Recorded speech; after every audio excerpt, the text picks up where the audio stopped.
Welcome to Women Winning Divorce. I am your host, Heather Quick. I am an attorney, entrepreneur, author, and founder of Florida Women's Law Group, the only divorce firm for women by women. I love thinking big, thinking outside the box, creating creative solutions for women, and empowering women to win in all aspects of their life. Our approach at Florida Women's Law Group is to provide women with a strategy to not only achieve their objectives, but win at life. I believe that what may show up as adversity is simply an opportunity to change and improve your life. In each episode, I sit down with innovative professionals and leaders who are focused on how you can be your best self before, during, and after divorce. In these conversations, we are looking at how women can win at life. I have the unique opportunity to meet women when they are at a transition period of life. But that is only the beginning to becoming your best self and winning at life on your terms. With our guests, we enjoy the opportunity to explore ways all women can win and enhance their life, no matter where they are in their journey. Because divorce is just a point in life, not the end and not what defines you, rather a catalyst for your growth.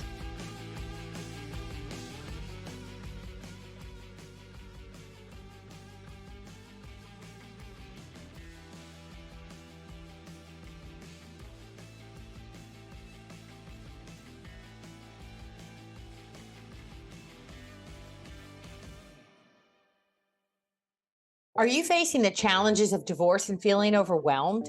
Introducing Divorce 101, your essential online course designed to empower you through the divorce process. I'm Heather Quick, attorney and CEO at Florida Women's Law Group. Gain confidence and clarity with expert guidance on legalities, financial considerations, and your emotional well-being. We believe in empowering you to navigate this journey with strength and knowledge. Enroll in Divorce 101 today and take control of your future.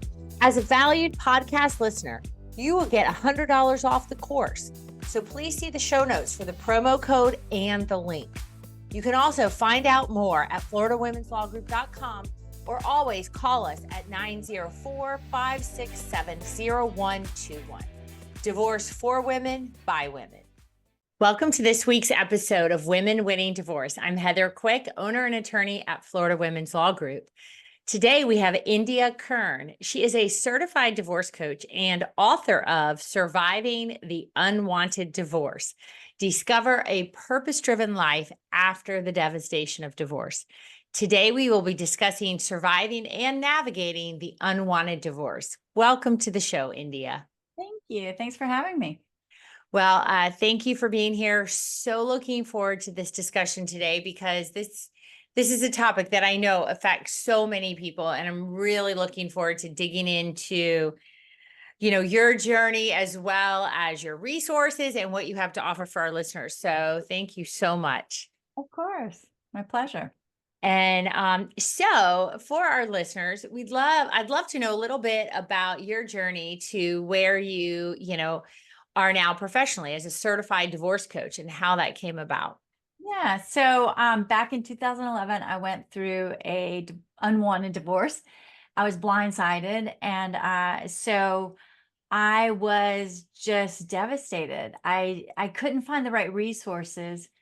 I went to therapy, and therapy was wonderful for understanding why I married the person I did. However, through the process of divorce, my therapist had never been divorced, so really couldn't guide me. And so I fumbled my way through it. I made a lot of mistakes emotionally, financially. And so when I came out of it and after I healed, so part of the healing process was writing the book. I was trying to figure out how to manage my emotions, how to navigate divorce.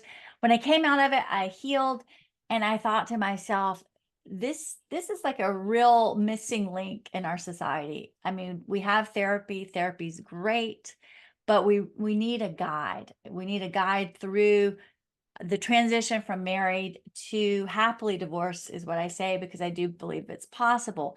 But in 2011, if you told me happily divorced, I would have been like, yeah, what? Yeah, right. I don't know what you're talking about. I'm miserable. And so, so that's how I came to be a certified divorce coach, is I became the guide that I didn't have back then. Of course, there was a lot of healing in between, and I didn't do it immediately.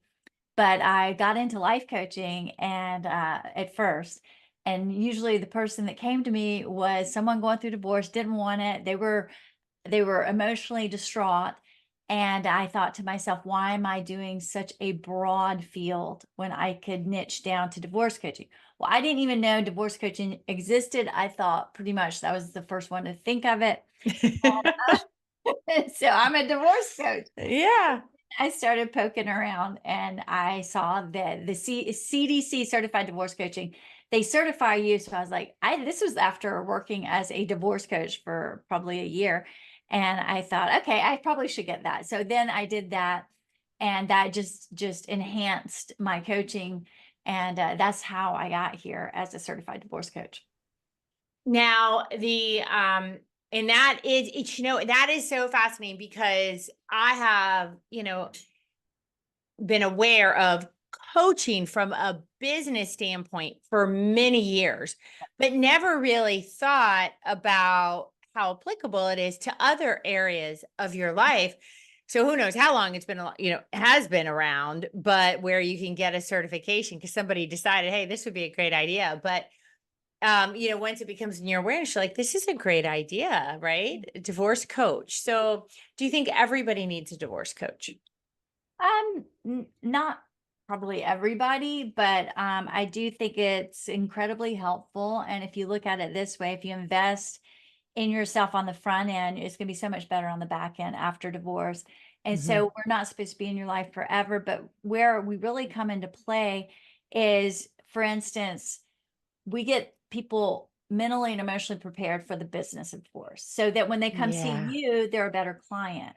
They're not talking about things that are not going to matter in their case, and Mhm. spending all that time when they can actually be talking to you about logistics and more of the intelligent and rational mind.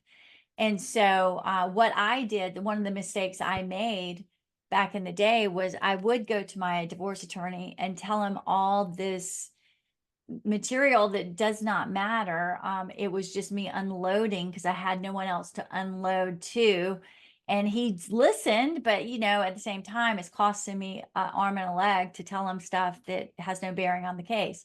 So this Right. is where a divorce coach can come in and help you get organized mentally so that you can do the business of divorce. So it's like I give my client my executive brain so they can think Yes. logically, because when anyone's going through a life transition like divorce, like bankruptcy, like job loss, like death, um their power of decision goes out the window. Mhm. And so this is where someone like a divorce coach can come alongside you who's already been through it. Most divorce coaches have been through divorce, Yes. because that's what we do as coaches. We tend to do things that we had a hard time with, you know? And so anyway, I help them take the emotion, remove the emotion from the legal and the financial, but for you, for Yes. the attorney, from the legal. Well, and I so appreciate that because I do believe it to be true. And what you said is so true. You told your journey because who else are you going to tell? Right. And I believe that the majority of our clients, they believe one, they need to be heard. They Yes, want to be exactly. heard Yeah. about all of these things that have happened, but they also believe that if we know this Hmm. and believe them, then maybe we will do a better job for Right. them or they will receive a better outcome. And I don't disagree with any of that because Mhm. that's the belief, right? And you're in such a distress time, but if I know this as your attorney, then now I agree with you. He's Right. horrible Right. and I'll fight harder, which really isn't true from our standpoint as attorneys. Like we're here to advocate for you, and he could be the nicest guy in the earth. It doesn't matter, right? We're still here to get that goal for you. But I do recognize that, and I think that by having a coach in dealing with that, you as the coach can help maybe separate the emotion from what needs to be done, Mhm. but then also be a sounding board, say, okay, now I've heard it and now you've said it. So now what's the next step, right? Because moving forward is such a big thing. And yeah, and a lot of times, and it definitely describes me back in the day is clients that have been hurt or blindsided. They Yeah.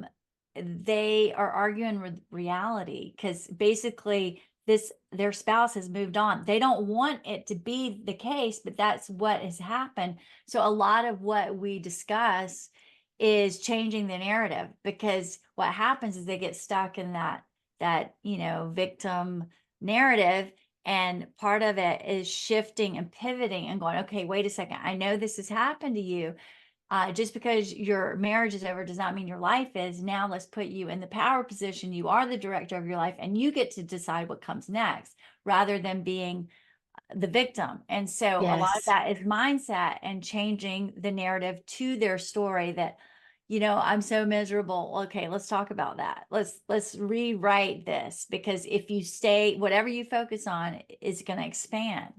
So do you Mm-hmm. want to be like this the rest of your life, or do you want to start changing this pivot and shifting it to say, hey, how can I improve the situation without him or her changing or lifting their finger? Because that's typically what happens. We want someone else to change in order for us to be better. Well, that's where a coach goes like record scratch. Nope, actually, you are Yeah. in control of that, right? Yes. And I think exactly what you said, that shift in the mindset. And then you're in a better position to make better decisions Mhm. because it's not from that victim mentality, which I find that to be very destructive and is not always a helpful spot to be Right. in. Mhm. When you're going through a divorce, common, understandable, but takes, Yes. a Yes. real shift. Now, who are typically your clients? So I service both men and women. I typically have more women than men, but I do have male clients. And so one of the common questions I get is, when should I come in? What part of the divorce should it always be at the beginning? Well, I actually, it could be at any stage. I could be, if you're on the fence. One of my best clients was on the fence. We've been together for over a year now. And then he did decide to divorce, but it was a lot of deliberation. So I'm not an Mm-hmm. advocate for divorce, but I will help you figure out what your next steps are. I won't sway you either way. This is your decision. And Right. so on the fence in the beginning, facing divorce, because we can actually start game planning. That's where also I work all over the country, but I'm in San Diego, so I have some great relationships with the family law attorneys here. But then, Right. like you, if I had a client in Florida, then I could, refer you. And so there's game planning for pre-divorce or planning for divorce. And then mid-divorce, I do have clients that just can't seem to get over the finish line. And so I help them through that. Yeah.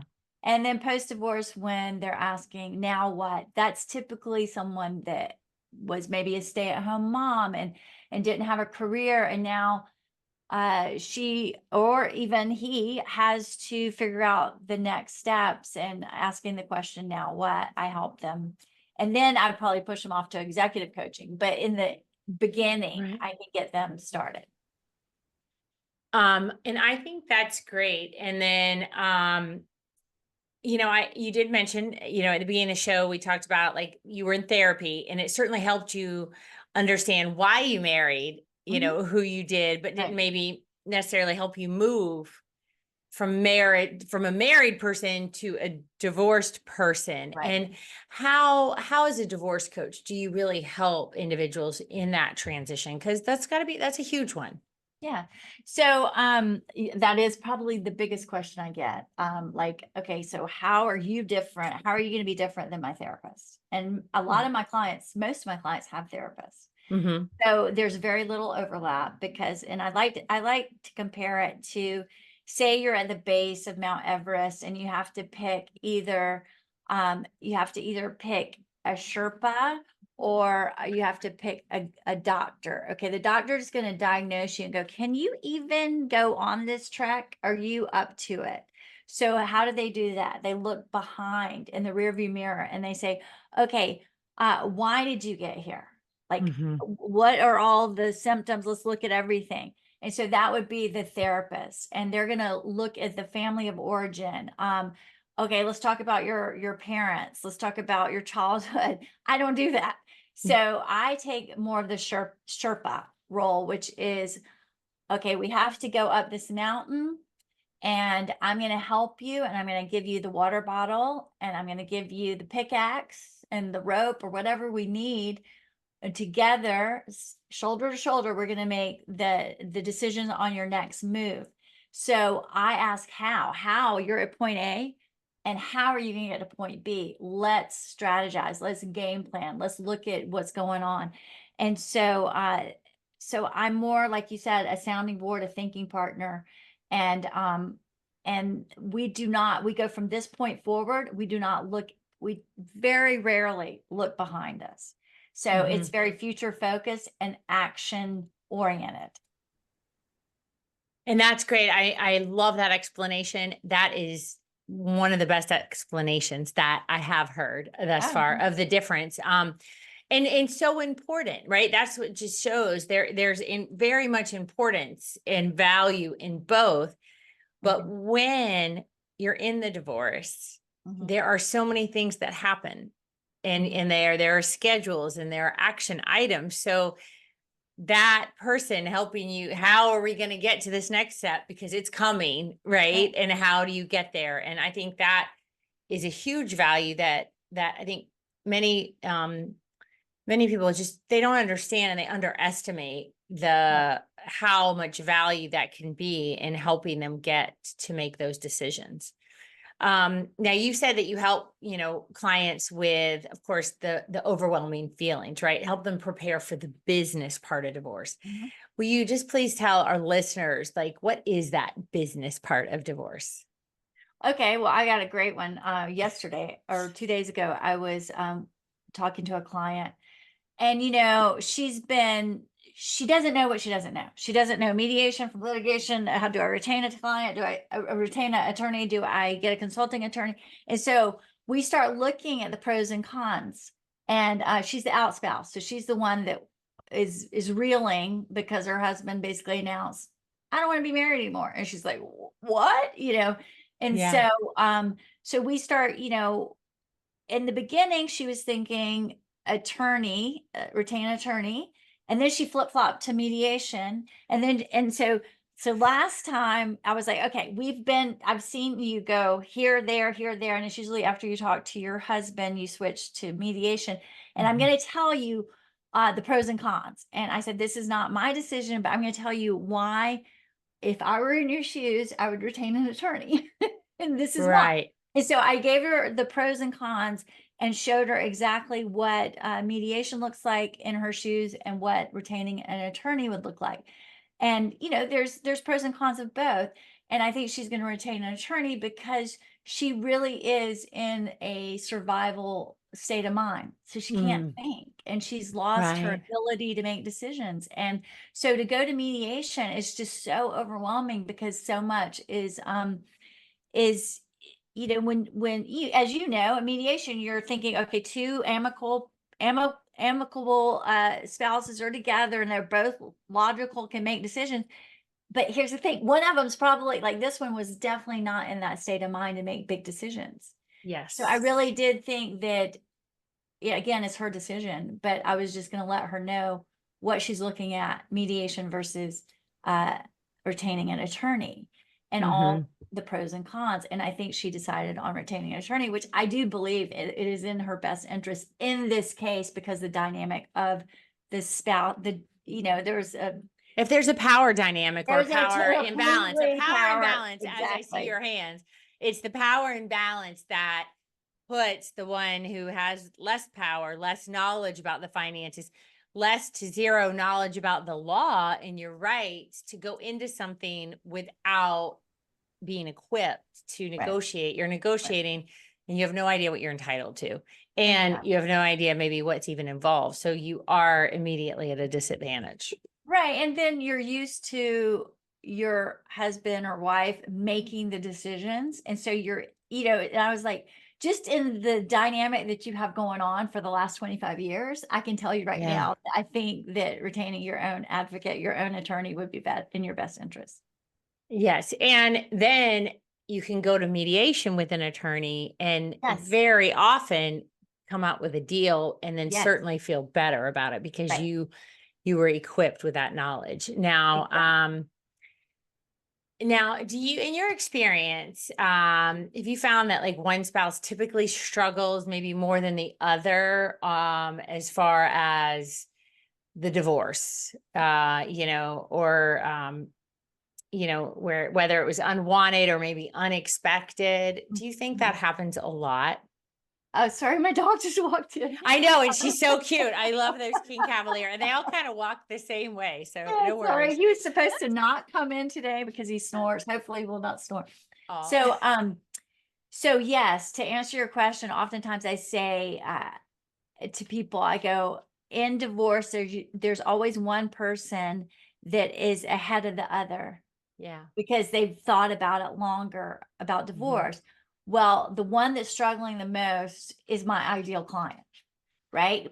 Right. Because they're trying to reconcile all this and they're just having a hard time. I can help them start getting to that reconciliation in their brain faster.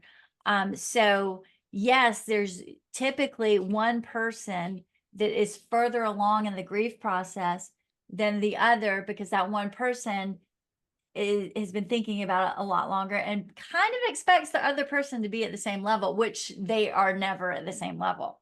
Mm-hmm. Yeah, I agree. I've had that experience and tried to explain that. Like you've thought about it maybe for years, Yeah. right? And really pondered and therefore that other person has to catch up. Which, you told us that at the beginning that, we're definitely blindsided. And it came as completely as a shock to you. Would you share a little bit about that with us? Yeah, so I was blindsided. I did not know it was coming. And so I do believe that my husband, my first husband, had been thinking about it a long time. And so he didn't have the empathy for me to be, because I was just like, what? This is all new to me. And so I had a really hard time. And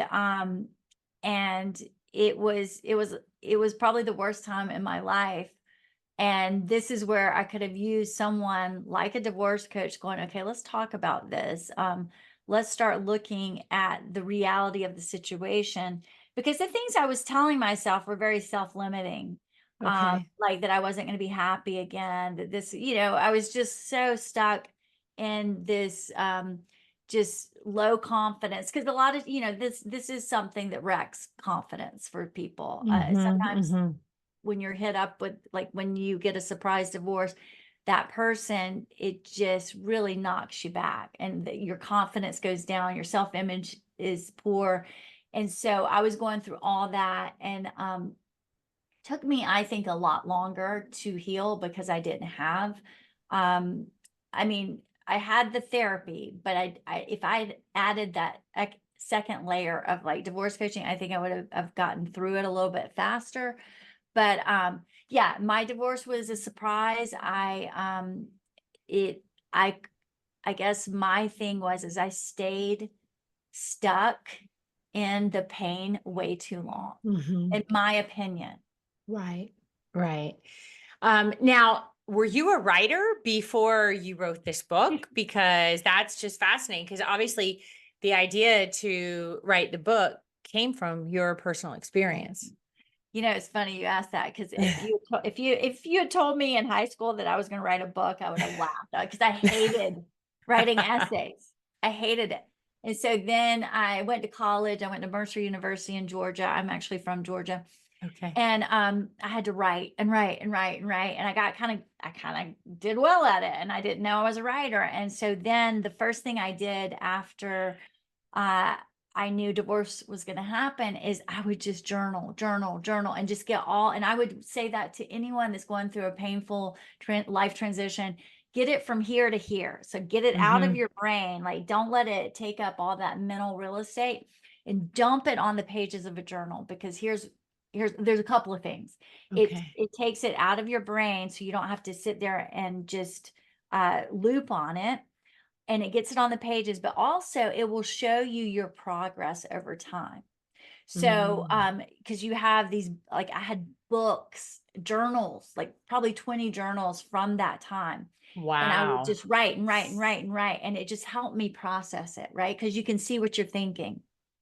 And so my mom turned to me and she goes, she would see all this I was writing, and she goes, you know, you're going to be an author. This is going to become a book. And I was like, well, she was right. I took all these journals and I compiled them. And what I did is I went through them, and what this book, or my intention behind Surviving the Unwanted Divorce, is really a guidebook for someone that is going through that unwanted divorce, doesn't know how they're going to get through it. And I would take the things that worked and I would put it down in this book. And that's what I did. This book, or I don't even have a Mhm. copy right now, but the book is, I gave them all away. The book is a guide, is how to get through a really difficult life transition. And so I compiled all the things that worked and I put them in the book. So it's like a toolkit of how to survive a unwanted Which divorce. is great. And I have to ask you this because I am assuming and guessing that part of, the emotions and the looping in the mind, what would be, what did I miss, right? What did I not see? Is Right. that right? Because you're Yeah, like, yeah. wait, I didn't expect this coming. Like, how did I miss all this? And I would imagine that there's just a lot of like wondering, second guessing, all of the things that happen during the marriage. Right. Yeah, I think definitely in my situation, I questioned my self-identity. It's like, who am I? I was this, and my history goes, just to give you a little bit of backstory. My first husband and I knew each other since fifth grade. Okay. So we dated after college, but still I had such history with this person. And so when this happened, I was like, wait, who is he? Who am I? Like, how, your whole identity is questioned, Mm-hmm. because you're like, you start looking back and like, was that real? Was it? Yeah, of course. So it really Yeah. does make you question everything, question your history together, question the marriage. But now, after that's so far behind me, I can look back and say, oh, we had some great times. And I don't have animosity toward him.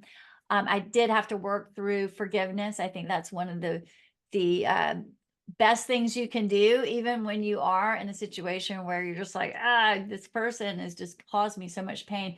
If you can get to a point of forgiveness, that will help you so much. I mean, it's hard to get there. And in the beginning, I don't expect anyone to be ready to forgive, but it does take time. It is a process. Yeah.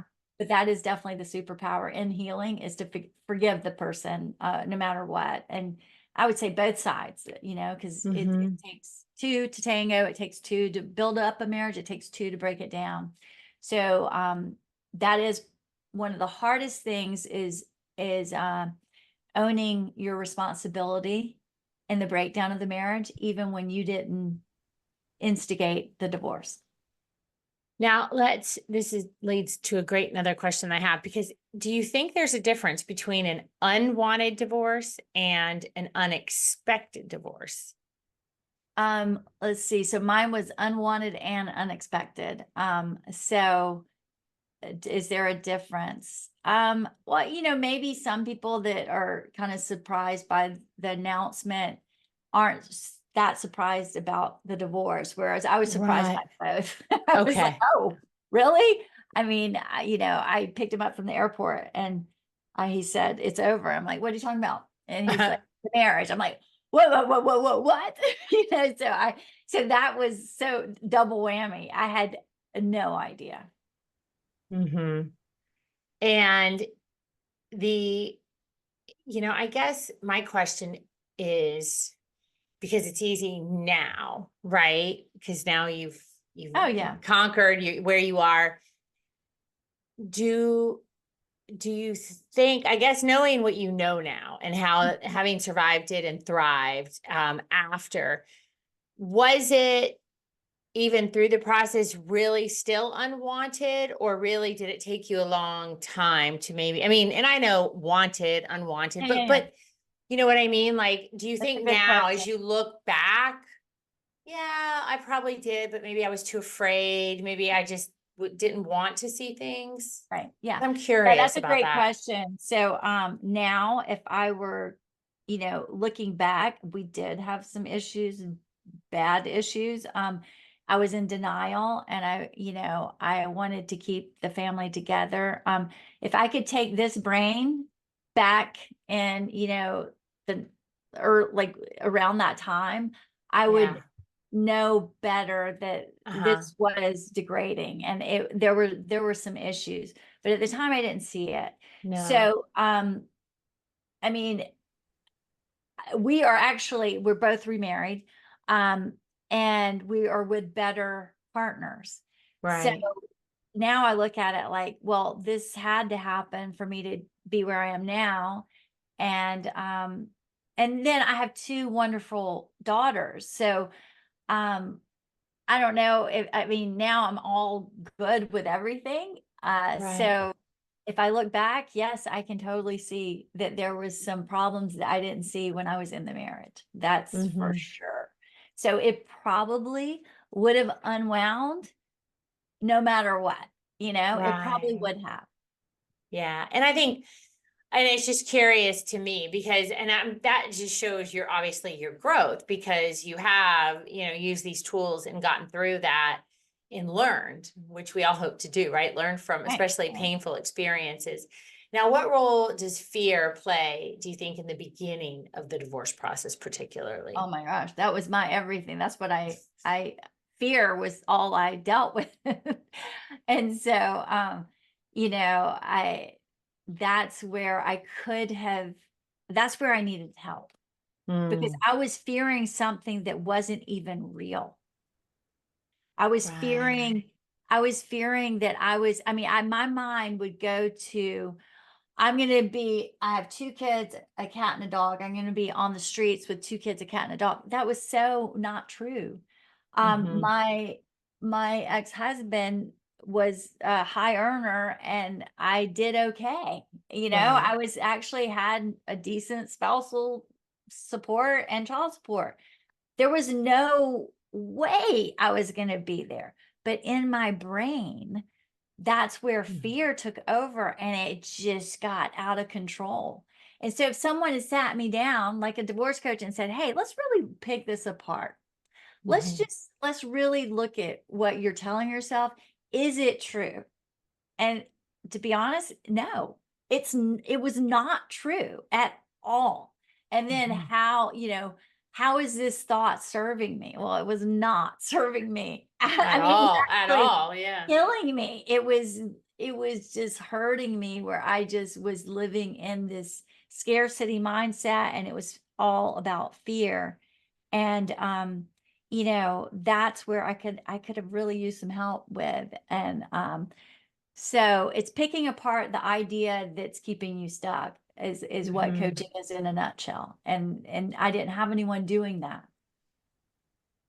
Yeah, and I think what you talked about is that it really takes the person, to work with somebody who you trust, who can really break down with you. But is that true? Can we, separate that, because that fear seems so very real Mhm. and can really overcome many, Right. many people. And which would be why I would absolutely suggest talking with a certified divorce coach when you're just thinking about it or you want it, but then the fear Mhm. can keep you from acting. And sometimes that fear is not based in reality. And Exactly. sometimes it is. So then, well, dissect it, figure out a plan. Well, then Right. how do you get from here to there? Mhm. Which I think is a wonderful thing, because if you can break that down and work through that, then potentially you're moving forward in a divorce, well, definitely in a better emotional state with a plan,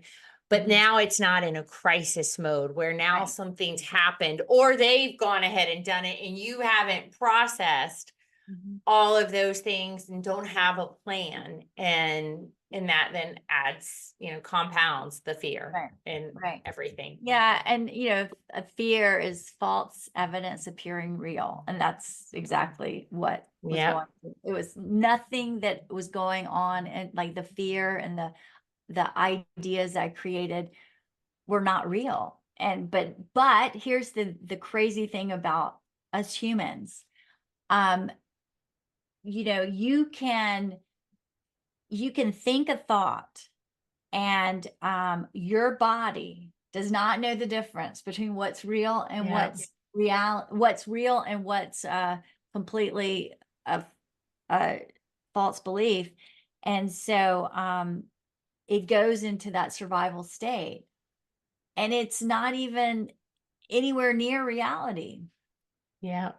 So But I it know sure what it is. seems like it. Yeah, your Oh, body does not know the difference between what's real and what's imagined. So you can imagine these crazy scenarios, and guess what happens? It launches you into a reptilian brain or fight or flight survival mm-hmm. state. And then you go to an attorney, your attorney, and you're trying to make decisions, and you're so frazzled you really can't make logical decisions. So that's what it does. Absolutely. I was wondering when I was gonna hear reptilian brain because I don't know, I've done a lot of shows recently where we talk about it. So our listeners should be familiar, but it's that fight or flight. And it just so helps you clarify that's the place where those decisions are coming from. Right. Now, I have a question as far as how do women in different situations, experience divorce? For instance, like the working mom versus the stay-at-home mom, or maybe other common situations your clients experience that you can share with our listeners. Yeah. So, some of the so the working moms, some of them are a lot more confident because they have income. They maybe might be a little more in charge of their money. I was a stay-at-home mom that didn't know what money we were making. I didn't know what we had. And Mm-hmm. so that was fueled the fear of I'm going to be taken advantage of, or I don't even know how much money we're making. I don't know what to ask for. So you can take someone that really is not in the financials and the fear goes up. You Mm-hmm. can take someone that has a career that maybe even is the breadwinner, and there's a lot of female breadwinners out there, and they maybe Absolutely. take this on more as a business. Of course, it's still painful, but I do Right. see a difference in attitude because they are already kind of in control of the financials, or they have a clear idea of what they own, the income, the assets, the debt. So they have more of a business like approach, and they're not scared of how am I going to survive, so Right. that's Right. the How am I difference. going to pay the bills? Yeah, how am I Mm-hmm. gonna, because they already know because they're kind of doing it. So yeah, I think that it's harder for people, I'm not gonna say a gender, that are not in like making the money or don't know the financials. It's Mm-hmm. definitely harder. Yes, I think that fear can be more paralyzing, the financials than but I have had experience where some of the women, because we represent women only. So my Right, questions are right. coming that from my Of course, experience with of the course. clients, but that the as the breadwinner or more of an executive, they have had in the past a lot more concerns about the children, time sharing, and what's that going to look like because like I've traditionally worked a lot more, husband has picked up more of that.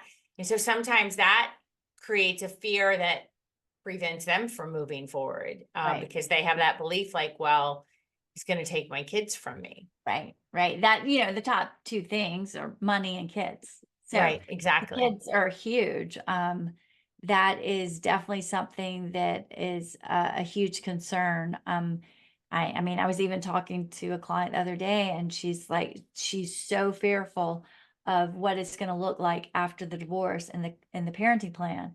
Well, here in California, you know, and I'm sure it's very similar in Florida. If the both parties want 50-50, they usually get it. If they're not, you know, a derelict of any kind, they usually get it. Yeah, And right. so that's very hard for some people, especially women that are the caretaking, more of the caretaker, to accept, because they're like, but I do everything. And I'm like, I get it. But now maybe he, you know, your spouse can step up. You know, this could possibly make your spouse or your soon to be ex-spouse a better parent. Yes, I agree. I think that, and that's a great conversation for them to have with you as a coach, because, you know, especially when your identity is tied into being a mom, a stay-at-home mom, this is now it shatters it, and you don't know, well, what do I do the week they're with him? Who am I? And that's the perfect place for the coach to come in and help figure that out. Because Right. what a gift. Now you can figure out who you want to be and create an identity, you know, that doesn't tied to others so You much. basically just described me in 2011. I mean, because I was a mom, I didn't know the financials. I had to share my kids, of course. And I was like, what? My kids are everything. That's my job. Yeah, What do I do right. when they're not here? Like, I don't even know what I'm supposed to do. And it's a scary place to be, but it can be such a reward. And it ended up being a reward because I It wrote a did. book. I became certified. I started coaching. It started first coaching just women, and it's expanded to men. And so that was such a gift. But back in the day, I was scared because I was like, but I don't know what I'm supposed to be doing because that's what I've been doing. Like, you've taken away my job, my role. Exactly, exactly. And that's valid. That is a valid Yeah. fear, Yeah. and what you're going to do with it. But yet such an opportunity, but you just have to have the right person to help you with that mindset. Right.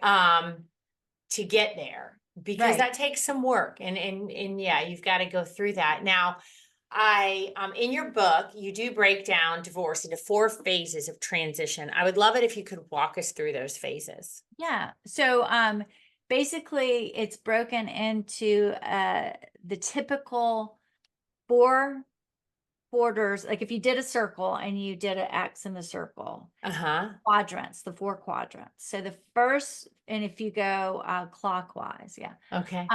The first quadrant you're going to enter into is the entry phase. And this is when you, the crisis has happened. So maybe your spouse has said, I want a divorce. And you're like, oh, you know, maybe you're caught flat-footed. So you have doubt, you question your identity. It's where you are anxious, you are going through all the emotions, and you're kind of freaking out. That's the entry period. And typically, when that person, your spouse, has said, I want a divorce, the life transition has started way beyond before that, but that's when you identify it as the entry period. But really, you've entered a little earlier. You just didn't know it. Okay. Right. So I just say the crisis has happened. That's the first quadrant. Then you go to the second quadrant of the circle, and that is the settling in period where you're like, okay, this is going to happen. Divorce is going to happen. I got to get this. I got to get ready. But you start questioning everything, like the period where you're like, wait, did that mean what? Did we have love? Like, you know, you start asking yourself all these questions, like, and then you say like, shoulda, coulda, woulda, you question every decision, you go over all scenarios, and it's a very uncomfortable period. So I call it under the water line. So you're like underwater. Okay. And if you look at the cover of my book, I have heels going up in water. So it's like this is underwater, you feel underwater. Okay. So, once you're in that settling in period, you're questioning everything. And then the third quadrant is alignment, or, God, what did I call it? I can't even remember. I haven't read my book in a while. Surrender alignment. Yes. So this is where you start accepting your position, right? okay, I'm divorcing. And what happens in that time period, and this is where you're still underwater because you're under the watermark, you're going to go back and forth like an acrobat. You're going to swing to settle in. You're going to go back to, what did I call it? Not The settling in period versus the settling in surrender period phase. and surrender. Why can't I even remember that? So you go back and forth like, okay, settling, surrender, settling, and that will be the longest part of the life transition right there. That will be, Okay. that could be anywhere from a year to 3 years to even 5 years, depending if you just really are having a hard time. There's Okay. no set number, but that will be, I will say, that will be where you will spend most of the time in your life transition, whether it's bankruptcy, whether it's divorce, whether it's any kind of life transition. That's the longest period. And this is where you swing back and forth. So then once you start getting more acceptance for your situation, then you start understanding, wait, okay, maybe this is a not so bad thing. I'm okay here. You start moving up above the water line. So your eyes might be here, Yeah. right? And you're like, okay, I can understand why this happened. And then you move into the last quadrant, and that is the gift. And that's where you learn from the life transition. And you're like, okay, oh, this is why I'm supposed to be doing this. So it's like the V8. Oh, I get it now. It's like Right, aha right. moment. It's the aha moment that says, oh, I'm supposed to be helping others through this, and I'm going to write a book, and and I'm going to do this. And so it's where you learn from your very painful moment. It's like maybe your ex becomes your greatest teacher, and you get the gift of wisdom, really, I would say, in that period. And so then at the top, I call it the faith challenge, and that's where you really practice what you preach. So my coach told me it's like when you go out on a limb and you hear the chainsaw behind you. I mean, you just got to go for it. So when I was like, okay, I'm supposed to help, because in the beginning I told you it was strictly women, supposed to help women through the valley of divorce, and so that they can create a better life after divorce. And my tagline is, you do have a choice to either get bitter or get better. I help you get better. So when I decided to do that, it's like, okay, go for it. And that's the faith challenge. And that's, Yeah. to me, this whole divorce life transition is such a blessing, even though it came wrapped in a kind of ugly paper because the divorce was not pleasant, but it was such a gift. So now I look back and I'm like, this is the only way it could have been, because I am so content and happy with what I and who I am now, that I am grateful for that very hard time in my life. Wow. That's awesome. So I get, and that leads to this great question. So what does it mean to be happily divorced? So I would say it means to be happy with who you are. And I see so many people, and I'm sure you do too. They distract themselves with pleasure, so they don't have meaning in their life. So for Mm. me, meaning is everything. It's knowing your why. So not only it's being happy with yourself because you understand your meaning and your purpose, and that's what this life transition did for me. It gave me purpose, and that is being happily divorced. And I had that before any, like, the second marriage came along, because Right. what I was going to say before is a lot of times I see when people are going through pain, they don't want to feel it. Nobody wants that. Why would you want to be hurting? Yeah. So they distract themselves with pleasure, where oftentimes I see them jump into a relationship way too fast, and they recreate pretty much the same relationship without fully healing. And what that does is it delays healing, because it's just simply a distraction. You're just taking a detour, but guess what? You're going to have to jump back into the pain at some point. So if you could just go ahead and work through it, sink in, feel it, sink a little deeper, grieve it, and then move on, then you'll be better off after divorce. That is awesome. So, but India, before we go, can you impart on our listeners what you've learned about women and their resilience throughout your career and experience? Oh, I think women are quite amazing. I think they're so strong. I mean, the resiliency is because oftentimes we are the caretakers, and even though all this is going on, like say you're going through divorce and you got so much going on, you still have to show up for your kids if you have kids, right? Yeah. And you still have to go to the birthday parties and make their life fun.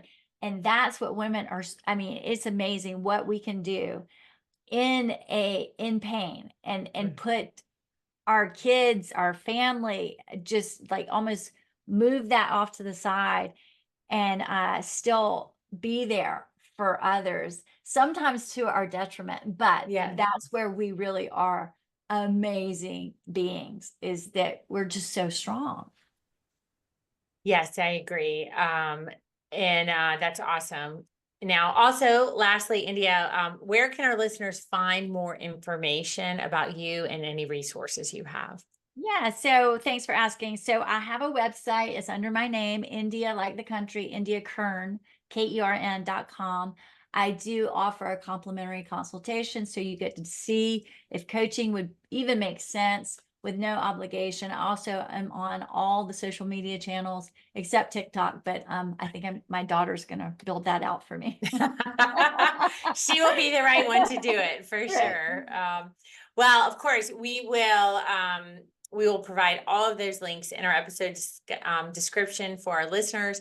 And we have reached the end of our show today. Thank you so much, India Kern, for joining us and discussing surviving an unwanted divorce. This was an amazing conversation. I really appreciate. Well, thank you so much for having me. It's been such a fun interview, and it's been my pleasure. Oh, well, that's great. Thank you. And listeners, if you or someone you know is going through a divorce or is thinking about a divorce in the Northeast Florida area, please reach out to us at FloridaWomen'sLawGroup.com or join our Facebook group, Women Winning Divorce, where we have created a community of women and to have positive and supportive conversations. You will find the links in the episode description, as well as the links for our guest, India Kern. And if you enjoyed the show, we truly appreciate a 5-star review to help other women going through similar challenges find us. We value your feedback, so please share your thoughts on today's episode. Our email is in the description as well. Thank you for listening, and thank you, India. Thank you. Thank you for joining me for this episode of Women Winning Divorce. My goal is to elevate your life and the way you are thinking so that you are best equipped to win at life. If you enjoy the show, please subscribe so you automatically get my new shows every week. And I would love to hear from you personally. Come join the conversation on social and join our Facebook group, Women Winning Divorce. We welcome your comments and suggestions. We want to bring you content that helps move your life forward. Women Winning Divorce is the place for an elevated conversation on how women can thrive during times of adversity in order to live their best life.